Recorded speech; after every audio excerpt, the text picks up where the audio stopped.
அப்ப 3000 போலீசார் வந்து பாதுகாப்பு பணியில இருந்து இந்த மாதிரியான ஒரு நேரத்துல சூழ்நிலையில இறுதிக்கட்ட தேர்தலும் நடக்குது, அங்கேயும் வந்து பாதுகாப்பு பணியில இருக்கணும். இந்த சூழ்நிலையில இது தேவையா அப்படிங்கிற ஒரு கேள்வி. நீங்க ஒரு 67லிருந்து 45 எடுத்துக்கலாம். 67லேருந்து இன்னைக்கு வரைக்கும் பார்த்தீங்கன்னா இந்தியாவில் உள்ள மாநிலங்களில் தமிழ்நாட்டில் உள்ள திராவிட சிந்தனை உள்ள தலைவர்கள் கருத்துக்கள் எல்லாமே தேசத்துக்கு விரோதமான கருத்துக்கள் தான் பரப்பி வராங்க. இங்க வந்து எப்படின்னா அவங்களுடைய ஆமாங்க, நீங்க எடுத்து பாருங்க, நீங்க லிஸ்ட் எடுத்து பாருங்க. தமிழ்நாட்டில் பல தலைவருடைய அறிக்கைகள்லாம் பாத்தீங்களா இந்தியாவுடைய இறையாண்மைக்கு எதிரான பல கருத்துக்களை சொல்லியிருக்கிறார்கள். பொதுவாக பேசுறாங்கன்னா பிரதமரை, அதாவது ஒரு சின்ன உதாரணம், கடந்த 10 ஆண்டுகளில் தமிழ்நாட்டில் வெற்றி பெற்ற எம்பிக்கள் எல்லாமே டெல்லியில போய் மோதல் போக்க மட்டும்தான் கடைபிடிக்கிறாங்க. இன்னைக்கு இந்தியாவில் பாஜக எதிர்கட்சிகள் நிறைய கட்சிகள் ஆட்சியில் இருக்குது. அவங்க எல்லாம் மத்திய அரசு இணக்கமாக செயல்பட்டு பல திட்டங்களை கொண்டு வராங்க. ஆனால் தமிழ்நாட்டை பொறுத்தவரைக்கும் தொடர்ந்து வந்து மோதல் போக்கை மட்டுமல்ல, ஏற்கனவே ஒரு தலைவரை பாதுகாப்பு பிரச்சனை நாட்டுடைய தலைவருங்க சாதனை விஷயமா ஒரு மாநிலத்தினுடைய முதலமைச்சர் இன்னைக்கு தமிழ்நாட்டில் எந்த குக்கிராமத்தில் போனாலும் மத்திய உளவுத்துறை, மாநில உளவுத்துறை, உள்ளூர் போலீஸ் எல்லாம் வந்து அங்க என்ன கட்டமைப்பு உருவாக்கி தாங்க பயணிக்கிறாங்க.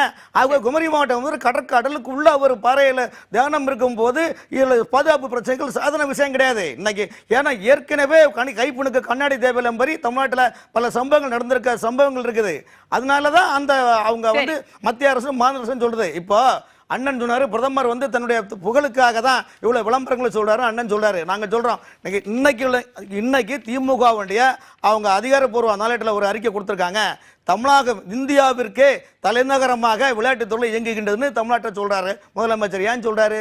மகன் விளையாட்டுத்துறை அமைச்சர். ஏன் இதே இந்தியாவிற்கே தமிழகம் உள்ளாட்சி துறையில் தலைநகரமாக இருக்கின்றது, பிற்படுத்த நலத்துறை தரமாக இருக்கின்றது, போக்குவரத்து துறையில் தலைநகரமாக இருக்கின்றது சொன்னால் ஓகே. ஏன் நீங்கள் இந்தியாவிற்கே தமிழகம் தான் விளையாட்டுத்துறை தலைநகரம் என்ன அர்த்தம்? அப்ப இதுல என்ன அர்த்தம்? அப்போ உங்களுடைய மகனுக்கு அடுத்த வைரஸ் சூட்ட வேண்டும் தானே நீங்க அந்த புகாரத்துக்கு நீங்க என்றால் பிரதமருடைய பாதுகாப்பு விஷயத்தில் என்ன புகழ் சொல்ல முடியும்? என்ன தப்பு இருக்கு சொல்லுங்க. அவர் பக்கத்துக்கே வர அவரு பிரதமர் ரொம்ப நல்லவருங்க. பிரதமர் வந்து ஒரு நோக்கத்தோட தான் வந்திருக்காரு. என்ன உயரிய நோக்கம் அப்படின்னா தியானத்துல ஒரு விஷயத்த, ஏன்னா அவர் தான் கடவுளாச்சு. நம்மளாம் கடவுளுக்கு மேல அவர் பூரி ஜெகநாதரே கும்பிடுற பெரும் கடவுள் அவர். அதனால இவங்க சொல்ற மாதிரியே அந்த பெரும் கடவுள் தியானத்தின் மூலமாக ஒரு விஷயத்தை கண்டுபிடிக்க வந்திருக்காரு. என்ன அப்படின்னா தமிழக மக்கள், தமிழ்நாட்டுக்காரர்கள், தமிழர்கள் தூக்கிட்டு வந்த சாவியை கண்டுபிடிக்க வந்திருக்கு.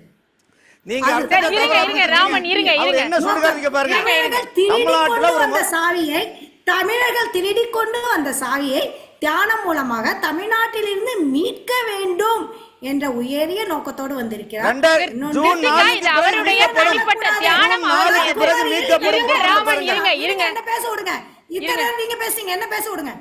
இவர்கள் ஒரிசாவை தமிழன் ஆளக்கூடாது, ஆனால் குமரியில் தமிழனின் இடம் வேண்டும், அங்கு தவம் செய்ய வேண்டும், தமிழக மீனவர்களை பிழைப்பை கெடுக்கலாம், தமிழக டூரிஸ்ட்களோட நல்ல சந்தோஷ தருணங்களை கெடுக்கலாம், என்ன வேணாலும் எல்லா தலைவர்களுக்கும் நாங்கள் கோபேக் எலெக்ஷன் மேலே விட்டுட்டு கோபேக் மோடி போடணும், ஆனால் ஒரிசாவை தமிழன் ஆளக்கூடாது.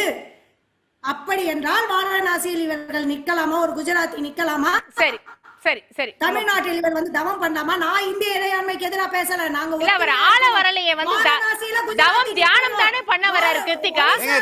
ஆள வரல. அடுத்த டாபிக் மொழியால் இனத்தால் பல விஷயங்கள் இருக்கு. ராமன் இருங்க. இந்திய இறையாண்மைக்கு எதிராக தமிழர்களுக்கு எதிராக பேசிவிட்டு இன்றைக்கு தமிழர் நிலத்தில் வந்து தவம் செய்து வேட்டி சட்டையை போட்டுட்டு வந்து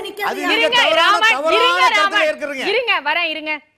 சரி செல்வகுமார், நீங்க நிறைவு கருத்தா அதற்கான பதில். இப்பதான் பேசுனது ஒரு சர்ச்சை பொருளாக மாறி இருந்தது. ஒடிசாவுல போய் பூரி ஜெகநாதர் கோவிலுடைய கருவூல சாவி தமிழ்நாட்டுக்கு எடுத்து செல்லப்பட்டதா, கொண்டு சென்றது யாருன்னு பேசியிருந்தார்.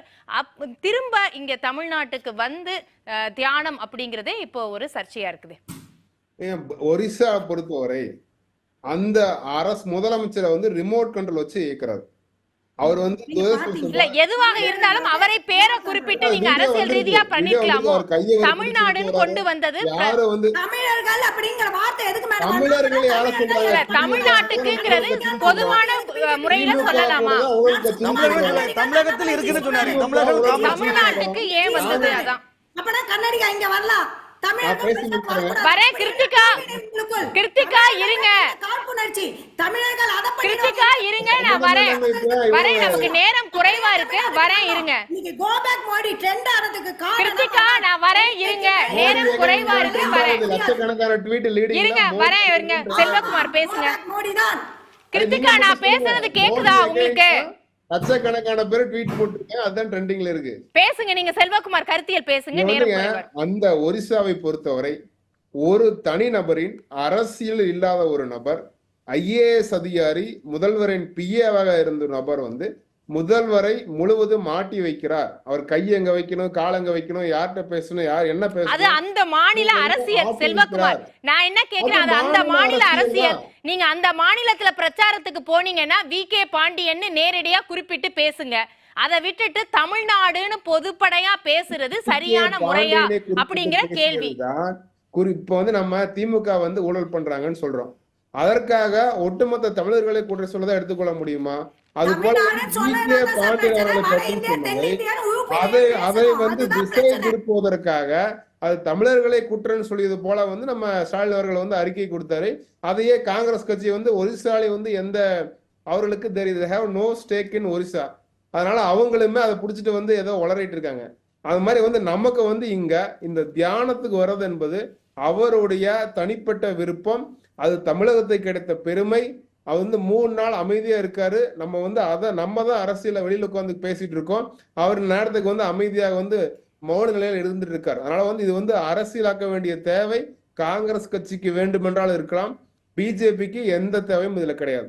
சரி, இதை நிறைவு கருத்தாவே எடுத்துக்கிறேன். ராமன், சுருக்கமாக நிறைவு கருத்து. இது தேர்தல்ல எதிரொலிக்குமா, தாக்கத்தை ஏற்படுத்துமா, வெற்றி வாய்ப்பை பாஜகவுக்கு அதிகரிக்குமா? வெற்றி பெற்றாச்சுங்க. இனிமேல் ஜூன் 4ஆம் தேதி என்ன வேண்டியதான் 400 450 சீட்டு என்பது பிரதமருடைய நோக்கம் என்றால் இந்த நாடு வந்து அகத்திருப்பதில் உலகம் சமநிலை பெற வேண்டும், உயர்வு தாழ்விலா நிலை வேண்டும் என்ற நிலைப்பாட்டுக்காக தான் பாரத பெருமை இந்தியாவின் மக்கள் ஒருமைப்பாட்டுக்காக அவர் தவம் இருக்கிறார். சரி, நிறைவு கருத்தா சுருக்கமா? நான் தேசிய விநாயகம் பள்ளி பாட்டை சொன்னேன். அதுதான் என்னுடைய கருத்து. அதாவது நித்தம் நித்தம் நீராடில் நெடுமாலருளை பெறலாமேல் தத்தும் தவளை மீன்களுமே. அதனால் இந்த மாதிரி ட்ராமாலாம் போடுறதுனால ஒரு பிரயோஜனமும் வரப்போறதில்லை. மாறாக இது எலெக்ஷனுக்காக அவர் அடிக்கின்ற ஒரு ஸ்டண்ட். ஒரு தடவை அந்த குகையில் போய் ஒளிஞ்சின்றார். ஏன்னா யாருக்கும் தெரியக்கூடாதுங்கிறது தான்.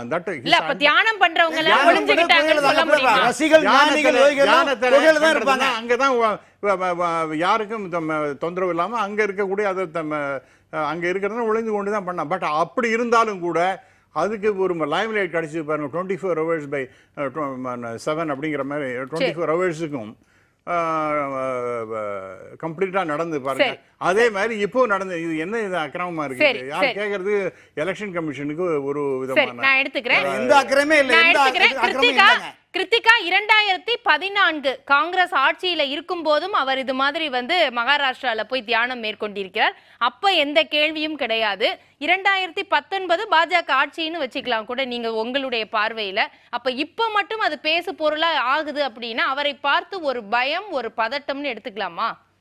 பேசு பொருளா ஆகல மேடம், பேசு பொருளா ஆக்கப்படுது. இல்ல 2014 நான் சொல்லிருக்கேன். அப்ப எந்த கேள்வியும் கேட்கல எதிர்க்கட்சி. ராகுல் காந்தி இதே பாலஜோட யாத்திரையில 7ஆம் தேதி 8ஆம் தேதி நான் ராகுல் காந்தி 8ஆம் தேதி இதே சுசீந்திரம் கோயில்ல மீட் பண்ணிருக்கேன்.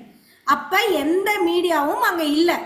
அவரு மிக எளிமையாக அந்த காந்தி மண்டபத்துல இருந்து பண்ணாங்க. அதே காந்தி மண்டபத்துல நான் என் காரை எடுத்துட்டு கன்னியாகுமரி வரைக்கும் போயிருக்கேன் என்னோட செல்ஃப் டிரைவ்ல.